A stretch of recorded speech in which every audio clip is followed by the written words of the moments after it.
So welcome to All This Math. This is Professor Parker, and today we're going to be talking about the order of operations and how to simplify expressions using the order of operations.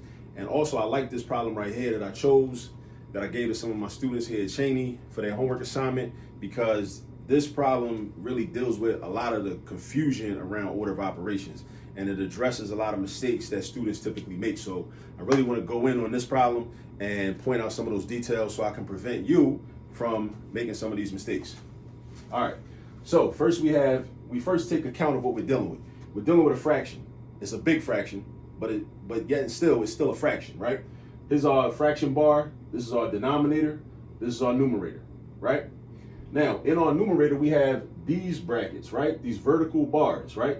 In case you don't know, those are called absolute value bars. Again, absolute value bars. Now, okay, again, in case you don't know, if you don't know what an absolute value bar is, what it is, it's a symbol that indicates to you that what you're supposed to do with that is you're supposed to find the distance between that number, that value that's left inside the absolute value bars, and 0 on the number line. So that means it's always going to be a positive number, right? Because you're asking, okay, how far away from 0 is -5? 5 spaces, +5. So the absolute value of -5 is 5. How far away from 0 is 142? 142 spaces. So the absolute value of +142 is going to be 142. So what happens is negatives become positive and positives stay positive. So when we think of absolute value bars, think of positive vibes only, right? Just think of that. That'll help you memorize what you're supposed to do when you see absolute value bars like these. But here's a caution though. What some people do is they say, okay, I see absolute value bars. I'm thinking in my mind, okay, all negatives got to become positive. So what they'll do is they'll say, okay, well, this looks like -3 squared. So I'm gonna automatically just change that to a +3 squared. Don't do that. That's not correct. What you have to do is you have to simplify what's inside the absolute value bars first, right? So you sort of got to treat the absolute value bars like parentheses, right? So when you think PEMDAS or PEDMAS, right? You got to think about the absolute value bars the same way you would think about parentheses, and work out everything inside of them first, and then you use the absolute value bars. All right. So in my numerator, oh, it's tight. So in my numerator, what I'm gonna do is I'm gonna look inside these absolute value bars, and I see, okay, 2 to the 3rd power.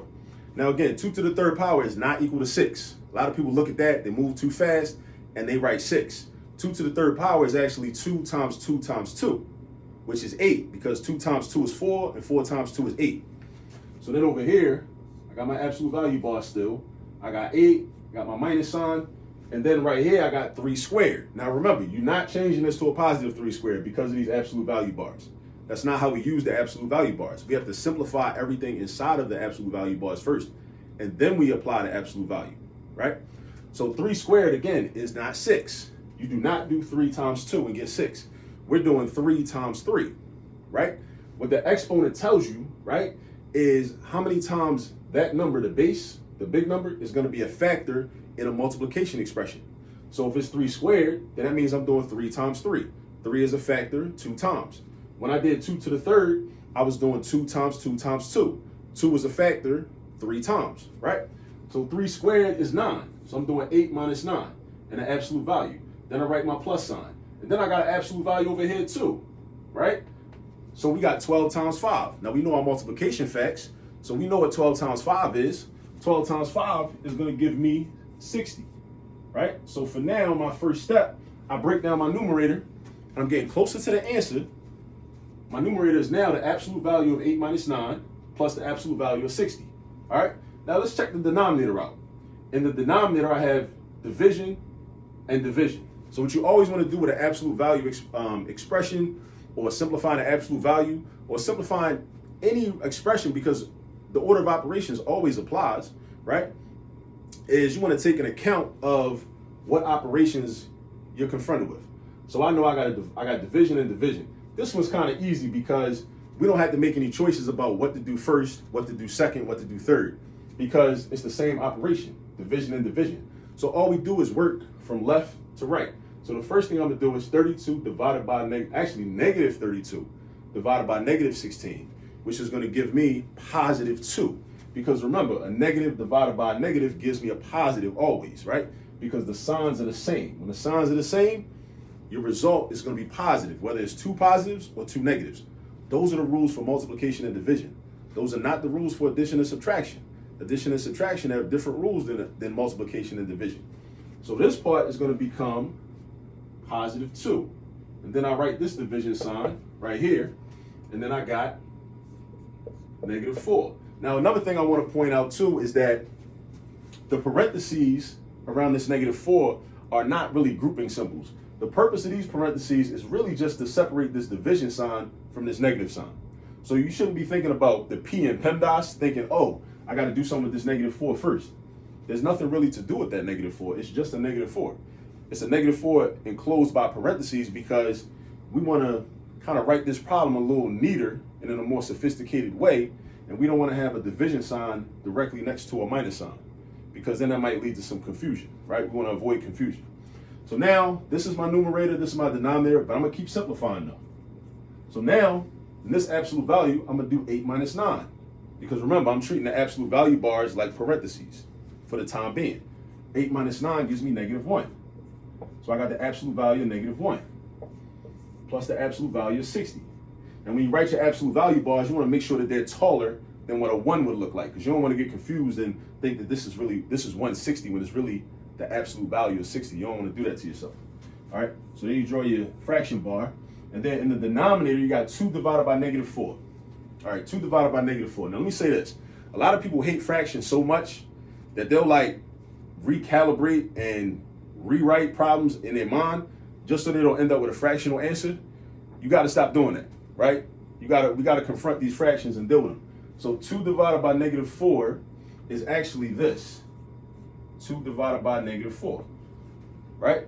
So then we simplify that. The greatest common factor between these two is 2.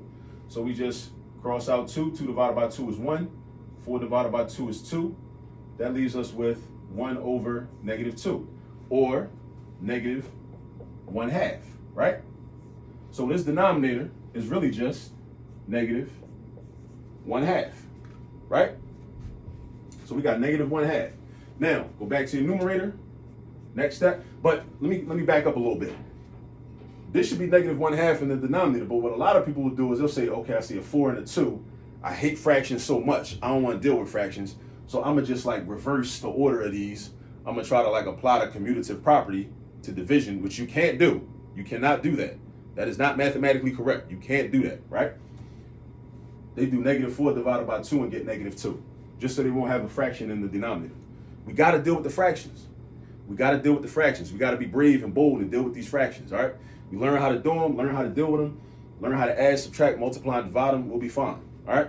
But anyway, this denominator should be negative 1/2, which creates what's called a complex fraction, because whenever you have a fraction inside of a fraction, that is called a complex fraction. Write that down in your notes if you didn't know that already. All right, so now my numerator, what am I doing with this? Now, I got a negative 1 inside the absolute value. I can use the absolute value now. So I'm saying, okay, like I told you earlier, negatives become positive, positives stay positive. So this is going to become positive 1, right? This is going to become 60. This is still a negative 1/2, right? I want to simplify the numerator further. 1 plus 60 is 61, divided by negative 1/2. Now, let's do this division. 61 divided by negative 1/2. I'm going to rewrite this horizontally. So now I got 61 divided by negative 1/2. Now, this is a whole number. This is a fraction. I'm doing division. So let me rewrite this 61 as a fraction. Now, the way to convert any whole number or integer into a fraction is to just simply write a 1 underneath of it as the denominator. Boom. But we can't actually divide fractions. We do this method that many teachers call keep, change, flip. Keep, change, flip. Write keep, change, flip down in your notes if you need to. Keep, change, flip. Right? Now, what am I keeping? You should be wondering, what am I keeping? I'm keeping this 61 over 1 exactly as it is. What am I changing? I'm changing this division sign into what? A multiplication sign. What am I flipping? This negative 1/2. Technically speaking, we're taking the reciprocal. if we want to use the standard mathematical language, it's called taking the reciprocal, right? But I like to think of it as we're just flipping this fraction upside down. The 2 is going to go upstairs, the 1 is going to come downstairs. So now we got -2 over 1, right? So now, when I do my multiplication, I do 61 times 2, which is 122, right? But this was a positive and this was a negative. What happens when we multiply positive by negative? Our product is negative. And what happened to these ones? You might say, what happened to the ones? Okay, 1 times 1 is 1. But what's negative 122 divided by 1? It's going to be negative 122. All right? So, here's our answer. Now, we simplify. Now, this is why the directions are to simplify. This problem started out with all of this, right? All of this is equal to just that one single number, negative 122. All right? So, thanks for tuning in. Please like the video. Please subscribe to the channel if you haven't already. Please tell a friend, tell your classmates, tell your cousins, your uncles, whoever. Tell people, and I hope this is helpful. And always remember that there's all this math in everything. Peace.